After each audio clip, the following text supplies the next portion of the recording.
Graça e paz, alunos do Instituto Bíblico Teológico Aliança. Nós estamos iniciando mais uma aula de missões e evangelismo. O desafio para a igreja terminar a tarefa dada por Jesus é grande. E temos uma pergunta que devemos responder. Poderá ser ela alcançada pela igreja nesta geração? Não existe avivamento em uma igreja se os membros não evangelizam e vidas não estão sendo salvas. Missões é a alma da igreja, avivada pelo Espírito Santo. O avivamento na igreja a santifica e a prepara para ganhar almas para o mundo. Ao falarmos de missões, devemos pensar um pouco na questão da visão estatística de missões. Se olharmos Mateus 13:33, Jesus nos diz: o reino dos céus é semelhante ao fermento que uma mulher toma e introduz em 3 medidas de farinha, até que tudo esteja levedado. O reino dos céus é como o fermento que se espalha por toda a massa. Não existe qualquer sistema político, ideológico ou religioso que tenha se espalhado sobre a terra e penetrado mentes e corações dos homens com a fé cristã. Mesmo assim, provavelmente 20 a 30% da população mundial ainda não ouviu o Evangelho em sua plenitude, de forma a poderem responder à oferta de salvação eterna em Jesus Cristo. A população do mundo, no censo de 2010, era de 6,9 bilhões de pessoas, com taxa de crescimento de 1,2% ao ano. Se considerarmos estas taxas, no ano de 2017, que é aqui a pesquisa, né, do www.worldmatters.info/br, né? Essa pesquisa é de 2017, esse trabalho de 2017, então, pensando em 2017, estaremos com aproximadamente 7,5 bilhões de pessoas e 2018 mais. Tá? Então, metade dessa população, de mais de 7,5 bilhões de pessoas, moram em cidades e outra metade moram em zonas rurais. Mais de 1 bilhão destas pessoas não são alfabetizadas. Os problemas e as diferenças sociais são grandes e aumentam vertiginosamente. Os recursos naturais estão se esgotando e o acesso às necessidades básicas tem se dificultado para uma grande parcela da população. Segundo estatísticas do Movimento Global de Evangelização, nascem no mundo por dia 370 mil pessoas, enquanto morrem 150 mil. Estima-se que 85 mil pessoas morrem por dia sem nunca terem ouvido falar do nome de Jesus, nem sequer uma vez na vida. Ou seja, 2,5 milhões de pessoas morrem a cada mês e vão para a eternidade sem sequer terem sido evangelizados. Para se ter uma ideia da situação espiritual, somente no Brasil morrem assassinadas 4 crianças por dia. 600 mil meninas estão na prostituição, o equivalente a 4 maracanãs lotados. 3 milhões de meninas entre 10 até 17 anos estão grávidas. A metade dessas meninas vive nas ruas, em um país de 8 milhões de meninos de rua. Nos Estados Unidos, a cada 27 segundos um casal se divorcia. 1 em cada 2 casamentos termina em divórcio. E a cada 24 segundos um aborto é praticado. 1 milhão de crianças no próximo ano terão padrastos e madrastas num país que tem uma média de 8 Bíblias disponíveis para cada casa. Jesus declarou: e este evangelho do reino será pregado em todo o mundo, em testemunha a todas as nações, e então virá o fim. Mateus 24:14. A questão diante de tantos dados estatísticos e dados que realmente nos trazem preocupação e mexem com nós que somos cristãos, né? A grande questão é a seguinte: diante desta realidade, é possível evangelizar o mundo?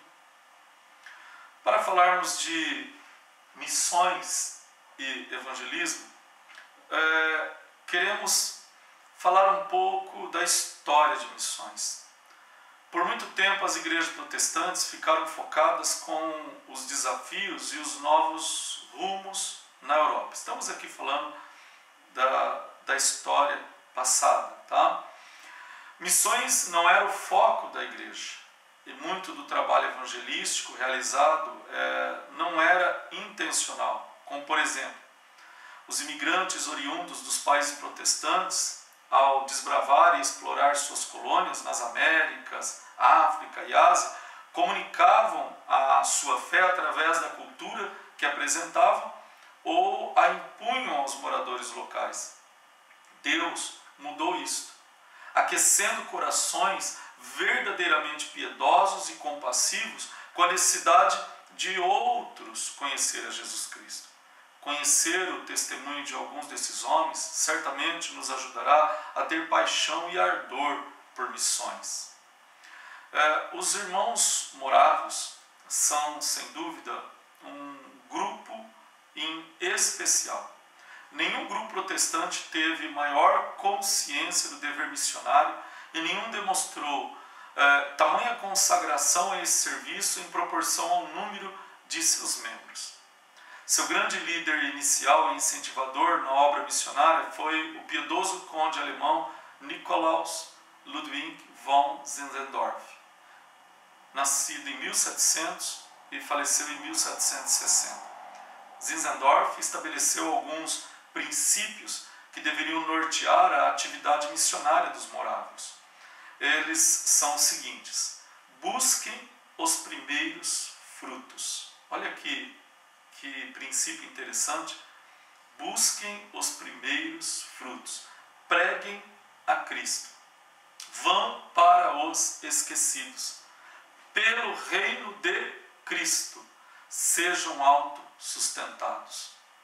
Com seu heroísmo, apego às Escrituras, consagração a Deus, os irmãos morávios, embora pouco numerosos, exerceram uma forte influência espiritual sobre outros grupos e movimentos protestantes, especialmente na Inglaterra.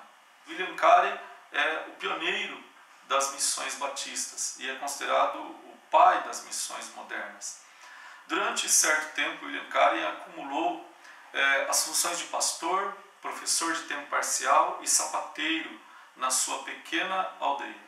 Carey tinha uma grande preocupação com o estudo e foi durante seus anos de pastorado, marcado pela leitura, que Carey passou a desenvolver sua visão missionária, concluindo, para surpresa da igreja e dos ministros cristãos dos seus dias, que a evangelização do mundo era a principal responsabilidade da noiva de Cristo.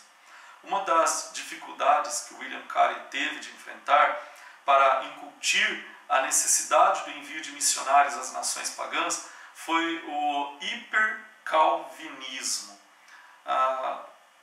Vocês vão estudar mais à frente, né, em teologia sistemática, o que é o calvinismo, arminianismo, né, mas simplificando, tá? O hipercalvinismo reinante em seus dias pregava uma ideia do qual a conversão dos pagãos ocorreria caso o Senhor Jesus quisesse, sem o auxílio de quem quer que fosse. Então, esta ideia dominante na época dificultava um movimento de missões e de evangelização.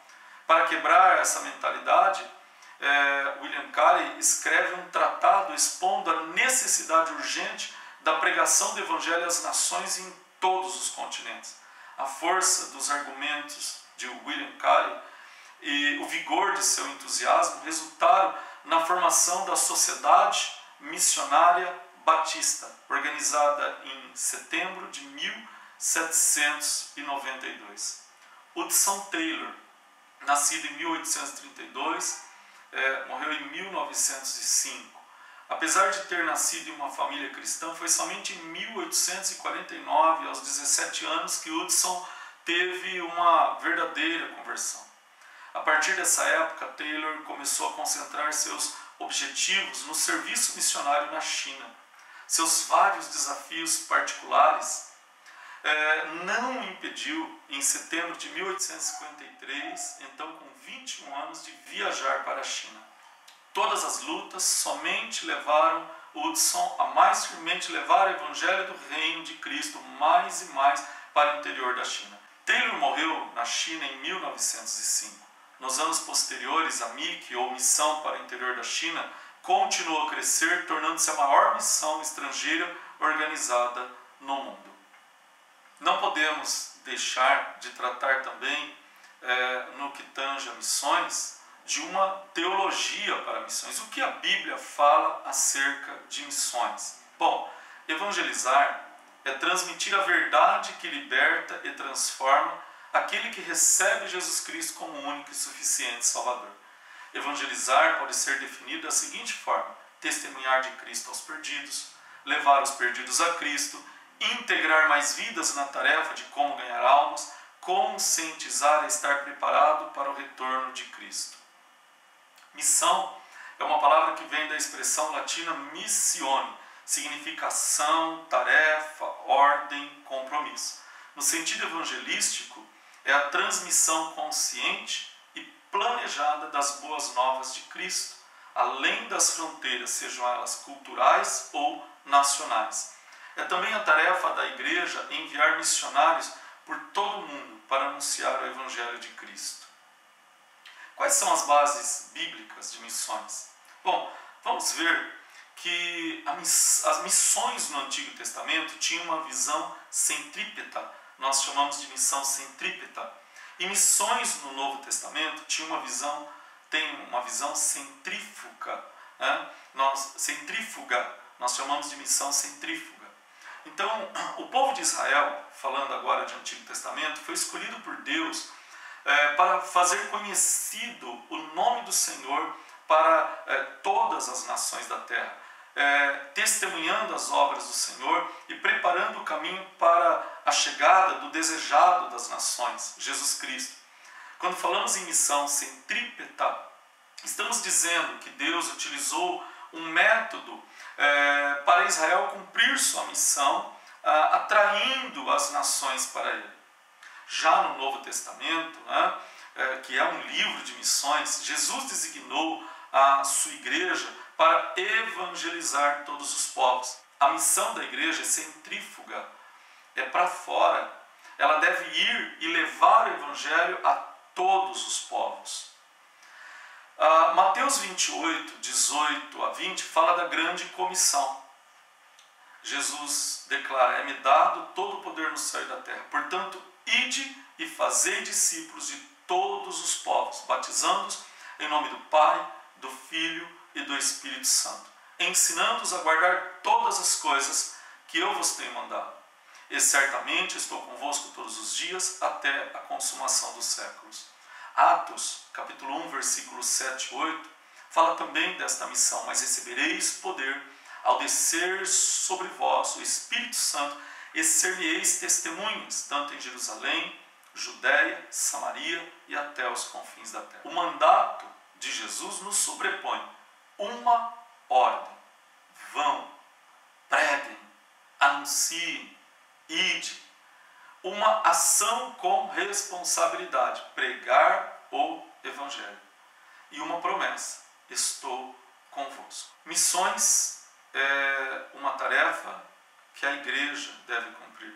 Missões é a tarefa que eu e você devemos cumprir. Podemos orar por missões, podemos ajudar missões financeiramente, podemos ir e pregar o Evangelho.